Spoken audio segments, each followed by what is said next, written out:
թե հղիության որ ամսում եմ գտնվում հիմա ու շատ քնկոտ եմ դարձել, շատ այս մեթոդը փորձի ասեղի թելի, սոդայի եւ չգիտեմ ինչի։ Ես մտածում էի, որ եթե երկրորդ երեխա պլանավորենք, անտանելի ցավերի միջով եմ անցել ես, որ ցավազրկողը չէր օգնում երեխայի մոտ կան արդյոք գենետիկական ինչ-որ անոմալիաներ թե ոչ։ Երեխան աղջիկ է, թե տղա։ Ես գիտակցում էի, թե դա ինչ պատասխանատու թուղթ է, թե այդտեղ ինչ է գրված լինելու։ Կարեզտական ցավեր կտանք ու այդպես երեխան կծնվի։ Այսպիսի համընկնում աղոթելով եմ գնացել հասել լաբորատորիա, այդտեղ գիտակցություն չէի գալիս։ Այստեղ դրանից ավելի շուտ չեն անում սոնոգրաֆիա։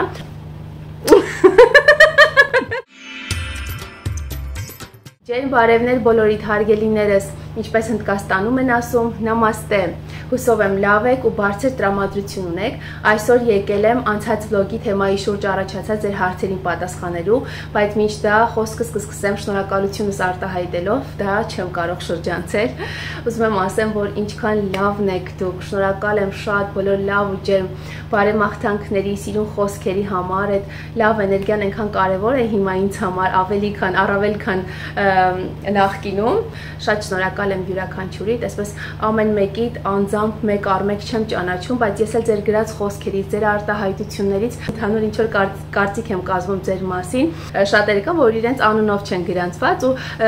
շատ շնորհակալ եմ, որ վերջում որոշ մարդիկ գրում են իրենց իսկական անունը, այդպես փորձում եմ ես մտապահել ու ավելի լավ կապ է ստեղծվում։ Մի խոսքով ինչ եմ ուզում ասել, որ չեմ ճանաչում ձեզ, բայց մի բան հաստատ կա, որ տեսնում եմ ու շատ կարևորում եմ, դա դիմացինին լավն ու բարին կամենալու ցանկանալու ունակությունն է, որ ունեք սիրելիներ։ Այնպես որ իսկապես երբ դրական է քեզանից հանում, դրական ես տալիս դիմացինին, այդ դրականով կրկնապատիկ լցվում ես, ես դա իմ փորձից եմ ասում։ Տարիներ առաջ երբ որոշեցի ալիք բացել այս հարթակում, պատկերացում անգամ չունեի, որ այսքան մարդ կհավաքվի շուրջս ու տասնյակ հազարավոր իմ հայրենակիցների կողմից այսքան սեր ու հարգանք կվայելեմ։ Դա իսկապես իմ մեծ ձեռքբերումն եմ համարում։ Շնորհակալ եմ յուրաքանչյուրիդ, գրկում եմ բոլորիդ, ապրեք որ կաք, ինձ հետ եք ու վստահ եմ, որ կշարունակեք մնալ ինձ հետ։ Հիմա ուզում եմ պատասխանել մեկնաբանություններում ամենահաճախ հնչած հարցերին, մի քանիսն էին հարցերը ու կրկնվում էին, իհարկե ես արդեն վիդեոն տեղադրելուց առաջ էլ կռահում էի, թե ինչ հարցեր կլինեն, հիմա մեկ առ մեկ պատասխանեմ։ Հարցնում եք, թե հղիության որ ամսում եմ գտնվում հիմա եւ մինչ օրս ինչ հետազոտություններ եմ արել։ Հղիությունս 4.5 ամսական է, առաջին անգամ սոնոգրաֆիայի եմ գնացել 8 շաբաթականում, այստեղ դրանից ավելի շուտ չեն անում սոնոգրաֆիա, հետաքրքիր է իմանալ Հայաստանում կամ այլ երկրներում, որտեղ դուք ապրում եք, երբ են անում առաջին անգամ սոնոգրաֆիան, ձեր փորձով էլ կիսվեք մեկնաբանություններում, հետաքրքիր կլինի կարդալը։ Մի խոսքով բոլորս միասին ես ամուսինս Ռոնին գնացինք սոնոգրաֆիայի, Ռոնին դե արդեն ասել էի ու ինքը անհամբերությամբ սպասում էր, թե երբ պիտի տեսնի այդ փոքրիկ սրտիկը թրթռացող։ Ես էլ մինչ գնալս օրերն էի հաշվում, երբ պիտի այդ 8 շաբաթը լրանա, որպեսզի գնամ սոնոգրաֆիայի, որ իսկապես համոզվեմ, որ ես բալիկի եմ սպասում, որովհետեւ գիտակցություն չէի գալիս, այսպես ասած։ Իհարկե հաստատվել էր արդեն, գիտեի, բայց մինչև այդ սիրտը լսելը մի տեսակ դեռ ոնց որ չհավատաց, չէ՞, այդպիսի զգացողություն է լինում, մայրիկները կհասկանան ինձ ինչ եմ ասում։ Մի խոսքով գնացինք, տեսանք, լսեցինք փոքրիկ սրտիկի բաբախյունը, Ռոնի շատ ոգևորված էր, մի փոքր կադր ենք այդտեղ արել։ Երկրորդ սոնոգրաֆիան նշանակված է 13-ից 14 շաբաթականում, 13 շաբաթականում եմ արել, միևնույն ժամանակ հանձնել եմ արյան անալիզ, հասկանալու համար երեխայի մոտ կան արդյոք գենետիկական ինչ-որ անոմալիաներ թե ոչ, փառք Աստծո պարզվեց, որ ամեն բան կարգին է, չկան, ու ես այդտեղ ընկա իմ հիշողությունների գիրկը, որ Ռոնիի ժամանակ երբ գնացի արյան անալիզ հանձնելու, հետո պիտի գնայի պատասխանը վերցնելու, ու ես գիտակցում էի, թե դա ինչ պատասխանատու թուղթ է, թե այդտեղ ինչ է գրված լինելու, իսկապես աղոթելով եմ գնացել հասել լաբորատորիա, այդ թուղթը այսպես ծրարի մեջ փակ վիճակում են տալիս, մինչև հասել եմ տուն, բացել եմ, սիրտս թրթռում էր ու ասում եմ ինչքան հուզված էի այդ ժամանակ, մինչև բացել եմ, որ արագ կարդացել եմ, որ ամեն ինչ կարգին է ու ես հանգստացել եմ, շատ հուզված էի ու ընդհանրապես առաջին հղիության ժամանակ էլ բալիկի ծնունդից հետո ես շատ հուզական եմ եղել, թե ես էմոցիոնալ մարդ եմ ընդհանուր առմամբ, բայց այդ էմոցիոնալ դաշտս ավելի էր զարգացել մի քանի անգամ ավելի շատ ու այդպես ամեն ինչին շատ հետևողական եմ մոտեցել ու շատ մի խոսքով շատ չի երկարացնեմ։ Մյուս կոնսուլտացիան 20 շաբաթականում է նշանակված, քիչ մնաց արդեն կգնամ դայել կանցնեմ, բժշկուհին ասաց ուղղակի կգաս, կտեսնեմ քո վիճակը, հարցեր կտամ, ինչպես է ընթանում եւ այլն, ու երեխայի սիրտը կլսեմ, գուցե ուրիշ վիտամիններ էլ նշանակի, որ մինչ օրս դեռ չեմ խմել, ու չգիտեմ արդյոք ուղղակի սոնոգրաֆիայի թե ոչ։ Ես ինչքան գիտեմ, ես ինչքան հիշում եմ, որ ինձ ժամանակ 20 շաբաթականում ես էլի սոնոգրաֆիայի գնացել եմ, հիմա բժշկուհիս ուրիշ է, ուրիշ հիվանդանոց եմ գնալու, ուրիշ բժշկուհու մոտ, այսպես հիմա չգիտեմ ինքը ինչ կասի։ Մի խոսքով տեսնենք։ Հետաքրքրվում եք նաև թե երբ է ծնվել բալիկը։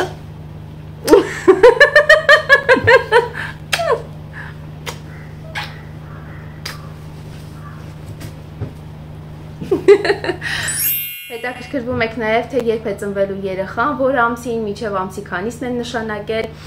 իրենք նշանակել են նոյեմբերի 16-ը, ծնվելու օր, ծննդյան օր, ու նոյեմբերի 16-ին ծնվել է Ռոնիս, 2017 թվականի նոյեմբերի 16-ին, այսպիսի համընկնում, իսկապես համընկնում է նույն ամսին ու նույն օրը։ Հիմա չգիտեմ, գուցե մի քանի օր էս կողմեն կողմ լինի, գուցե մի շաբաթ շուտ ծնվի բալիկը, օրինակ Ռոնին ծնվել է 3 օր ուշ, այսինքն ասել էին, որ մինչև նոյեմբերի 13-ը կծնվի, բայց 16-ին ծնվեց, ես գնացի հիվանդանոց, իրենք ասացին, եթե մինչև լուսաբաց երեխան չծնվի, այսինքն ցավեր չլինեն եւ այլն, մենք արհեստական ցավեր կտանք ու այդպես երեխան կծնվի, որովհետեւ դրանից ավել երկար չենք կարող պահել, հիմա տեսնենք այս դեպքում ոնց կլինի։ Մի խոսքով դա էլ այդպես։ Վիտամիններից բժշկուհին նշանակել է խմել ֆոլաթթու, կալցիում եւ վիտամին D։ Վիտամին D-ն անբավարար է ինձ մոտ, դա արյան անալիզի արդյունքում պարզ դարձավ, այնպես որ նշանակել է շաբաթական 1 օր խմել վիտամին D 12 շաբաթ շարունակ։ Իսկ ֆոլաթթու ես արդեն 5-6 ամիս է ինչ խմում եմ, որովհետև մինչ հղիանալը ես արդեն սկսել էի խմել ֆոլաթթու, պատրաստվում էի։ Եվ ցանկ է տվել, թե ինչ կարևոր մթերքներ պետք է ներառեմ իմ ճաշացանկում, եւ որպեսզի եւ առողջ հղիություն տանեմ, եւ բալիկի համար լավ լինի, եւ շատ ավել քաշ չհավաքեմ, եւ այլն։ Օրինակ, անցած իմ հղիության ժամանակ իմ բժշկուհին նշանակել էր խմել պրոտեինի փոշի էր այդպես, ամեն օր մեկից չեմ էլ հիշում, 1 գթալ թե 2 գթալ խառնել կաթին ու խմել, ես ամիսներ շարունակ, երևի թե 4 ամսականից սկսած, թե 3 ամսականից սկսած ես խմել եմ պրոտեին, մինչև ծննդաբերությանս օրը, այսպես ասեմ, ես էլ տեղին կատարում էի բոլոր այդ իրենց նշանակումները, որպեսզի ամեն ինչ լավ ընթանա։ Այդ պրոտեինի արդյունքում ես շատ քաշ հավաքեցի, կհավատաք, որ ասեմ, ես 22 կիլոգրամ ավել քաշով գնացել եմ ծննդաբերության, ու իսկապես ում ասում եմ զարմանում են, գուցե էլի հղիներ կան, ովքեր այդքան քաշ են հավաքել, չգիտեմ բնական ձևով, բայց ես հետո իհարկե հասկացա, որ այդ պրոտեինից էր, որ ես շատ քաշ էի հավաքում։ Այդ քաշի արդյունքում ես բարդություններ եմ ունեցել, իմ ոտքի եղունգը ներաճել էր, այդպես փոքրիկ վիրահատություն արեցինք երեխայի ծնվելուց հետո, այդ վիրահատությունը իհարկե ասում եմ փոքրիկ, բայց անտանելի ցավերի միջով եմ անցել ես օրեր ու շաբաթներ շարունակ, որ ցավազրկողը չէր օգնում, մինչև ցավազրկողը իր օգուտը կտար, ես չգիտեմ ինչ տանջանքների միջով էի անցնում, մի կողմից էլ լացող երեխա, կերակրել, մի խոսքով կացներ շատ, ցենց ինչ որ օրերի միջով եմ անցել, իհարկե ոտքերս էլ էին ուռել այդ ավել քաշից ու եղունգի խնդիրներ երևի դրա հետևանքով առաջացավ։ Մի խոսքով, այս անգամ ոչ մի պրոտեին։ Երկրորդ ամենաշատը հնչող հարց.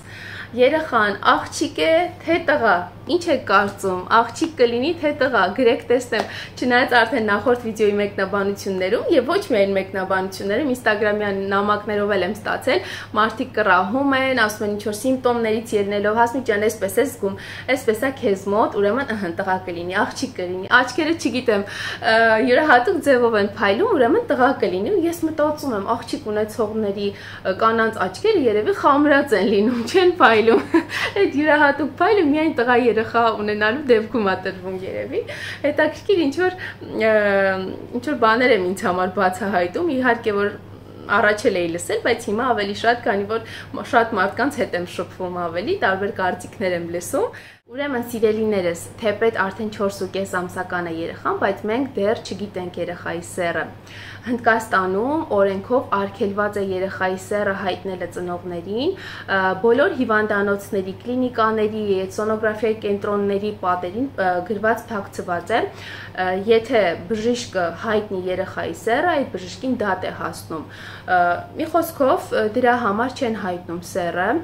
այստեղ էլ ինչպես Հայաստանում, Հնդկաստանում նույնպես, Հնդկաստանում ավելի շատ է երևի դա, դե բնակչության քանակից էլ է կախված եւ այլն, չգիտեմ, սովորույթներից, ավանդույթներից, աղջիկ ունենալը ավելի թանկ հաճույք է, աղջկա ապագան, չգիտեմ, ավելի բարդ է լինում եւ այլն, ինչ որ ֆակտորներից ելնելով ավելի շատ տղա են ուզում ունենալ ու արհեստական ընդհատումները ավելի շատ են աղջիկ երեխա ունենալու դեպքում։ Դրա համար այսպիսի օրենք է դուրս եկել, որ երեխայի սեռը չհայտնեն հղիության ընթացքում, որպեսզի աբորտների քանակը ավելի քիչ լինի, բայց իմ կարծիքով այն մարդիկ, ովքեր այդպես են մտածում ու իսկապես ուզում են աղջիկ երեխային հեռացնել, իրենք մի ձև կգտնեն իմանալու, ասենք գուցե ծանոթ բժիշկ ունենաս, ինքը քեզ ասի, բայց իհարկե պայմանավորվելով, որ ոչ ոք չի իմանալ, որ ինքը սեռն ասել է կամ ինչ որ գումարի դիմաց ասեն եւ այլն, բայց այսպես կոնկրետ հրապարակավ, ինչ որ հիվանդանոցներում, այսպիսի հաստատություններում բացեբաց չեն ասում սեռը։ Մենք էլ իհարկե չենք ուզում իմանալ, մենք Ռոնի ժամանակով է սեռը չենք իմացել, ամբողջ հղիության ընթացքում ու մարդիկ կային, որ ասում են ո՞նց եք համբերում, ո՞նց եք, չգիտեմ, այսքան սպասելու, բայց իրականում ոչինչ չկա, դու սիրում ես քո բալիկին, դու սպասում ես, ինչ սեռի երեխա էլ ուզում ա լինի, մենք սրտի թրթիռով ենք սպասում, անհամբերությամբ ենք սպասում։ Ռոնին ծնվեց, ծննդաբերության ժամանակ նոր ես իմացա, որ տղա է ու այդ մի ուրիշ հետաքրքրություն է, այդ այնքան յուրահատուկ զգացողություն է, չեք պատկերացնի, այն հին ժամանակներում, որ այսպիսի սարքեր չկար ու սեռը չէին կարողանում իմանալ, մարդիկ ծննդաբերում էին, երեխա էին ունենում, հետո նոր իմանում էին, միայն երևի այդ մայրիկները կհասկանան, հիմա ինչ եմ ասում, որ այդ ժամանակ ես միայն իմանում սեռը, այնքան գեղեցիկ անակնկալ է ստացվում։ Ես մտածում էի, որ եթե երկրորդ երեխա պլանավորենք, ես չեմ ցանկանա սեռը իմանալ, անկախ նրանից հնարավորություն կլինի սեռը իմանալու թե ոչ, ես չեմ ցանկանում իմանալ սեռը, օրը կգա կիմանանք, ինձ համար, իմ մտերիմները գիտեն, որ ես չեմ ընկնում դրա հետևից, այսինքն հիմա ինձ համար կարևոր չէ ինչ սեռի երեխա կծնվի, եթե ես շատ եմ ուզում երկրորդ տղայր ունենալ, իսկապես շատ եմ ուզում Ռոնիի եղբայր լինի ու երևի ես տղա երեխայի քաղցրությունը գիտեմ ինչ բան է, չգիտեմ, ես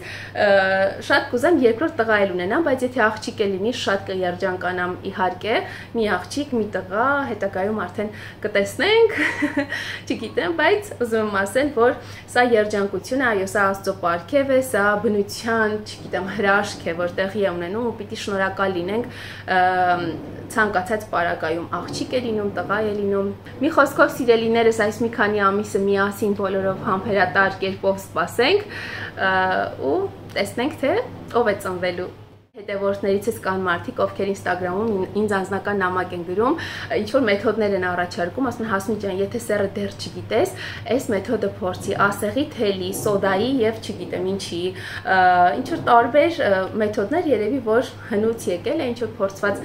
ձև է, ասում են փորձիր ու կիմանաս հաստատ, բայց դա էլ հաստատ չէ, սիրելիներս, անգամ եթե մի երկու անգամ արել եք ու համընկնում եղել է, դա չի նշանակում, որ դա ապացուցված է, որ հենց այդպես էլ կլինի, ու սեռը միայն իմանում ենք կամ սոնոգրաֆիայի միջոցով կամ արդեն երբ իհարկե երեխան ծնվում է, այսպես էլի վստահ չենք կարող լինել աղջիկ է թե տղա։ Կան մարդիկ, ովքեր ասում են, որ եթե աղջիկ երեխա ես կրում կրծքի տակ, ավելի շատ սրտխառնոց ես ունենում, ավելի տոքսիկ է անցնում հղիության առաջին փուլը, բայց իմ դեպքում հակառակն է եղել։ Ես երբ Ռոնիին էի սպասում, առաջին մի քանի ամիսը շատ վատ եմ տարել, անտանելի սրտխառնոց էի ունենում, շատ տոքսիկ հղիություններ, եթե դա կարելի է տոքսիկ համարել, միայն սրտխառնոցով պայմանավորված, ու ես ոչ մի կարգին բան չէի կարողանում ուտել, այդ եփված, հիմնականում եփված ուտելիքների հոտերից անտանելի սրտխառնոց էր մոտս առաջանում, ես ասում եմ երևի մի 2 ամիս, ես ծնվել եմ վարունգ, պոմիդոր, չգիտեմ, ու մրգեղենով, միրգ եմ կերել, այդպես խնձոր, ինչ որ ջրալի, հյութեղ խրխրթան ինչ որ բաներ էի ուզում ուտել։ Ես հիշում եմ, երբ տանը ճաշ պիտի եփվեր, կեսրայրս էր օրինակ եփում, ես գնում էի տնից, իջնում էի բակ, մի քիչ քայլում էի, կամ գնում էի ինչ որ մեկի տուն, մի քիչ մնում էի, կամ ինչ որ խանութ էի գնում եւ այլն, որպեսզի ցրեմ ինքս ինձ ու այդ ընդհանուր այդ ճաշ կերույթը վերջանա, ճաշի հոտերն ասնեն, որ ես գայի տուն, այդքան վատ եմ տարել, բայց ես այս անգամ ավելի թեթև տարա առաջին փուլն ավելի հեշտ անցկացրեցի, այս անգամ էլ մի քիչ ավելի շատ գլխապտույտ ունեի, էլի սրտխառնոցներ ունեցել եմ, բայց շատ քիչ, այդ էլ կարծում եմ, որ նորմալ է յուրաքանչյուր հղիության ժամանակ լինում այդպիսի բան, ու շատ քնկոտ եմ դարձել, շատ, ես ինձ այսպես քնկոտ երբևէ չէի տեսել, Ռոնի ժամանակ ընդհանրապես իմ քունը չի տարել, բայց այս անգամ, այս 2-3 ամիս կլինի, ես անընդհատ ուզում եմ քնել ու կապ չունի, թե ես ինչքան լիարժեք իմ քունը առել եմ ամբողջ գիշեր, ես մեկ օրվա ընթացքում անընդհատ ուզում եմ քնել, ու եթե քնում եմ, արթնանում եմ, ոնց որ մի կես ժամ հետո նորից ցանկանամ քնել ու կարծես անկառավարելի քուն լինի, աչքեր ոնց որ անկախ ինձանից փակվեն։ Մի խոսքով չգիտեմ դա ինչ որ պայմանավորված։ Մի հետևորդուց գրել էր, որ ինքը շատ քնկոտ է եղել 2 հղիության ժամանակ էլ ու 2 անգամն էլ աղջիկ է ունեցել։ Հիմա դե տեսնենք ինչ կլինի։ Մի խոսքով սիրուններս հաճելի զրուցեցինք, կսպասեմ ձեր կոմենտներին, ձեր հետադարձ կապին, դա շատ կարևոր է ինձ համար, շատ է ուրախացնում, անպայման գրեք ձեր կարծիքը, մեկնաբանություններում ինչ-որ բան գրեք, չգիտեմ, ձեր փորձով կիսվեք, ինձ համար շատ հետաքրքիր ու մեծ հաճույք կլինի կարդալ այդ ամեն ինչը ու ձեզ պատասխանելը։ Դե այսքանով էլ ավարտեմ այսօրվա վիդեոն, միշտ լավ եղեք, առողջ ու անփորձանք, կհանդիպենք մյուս վլոգի շրջանակներում։ Պաչիկներ բոլորիդ։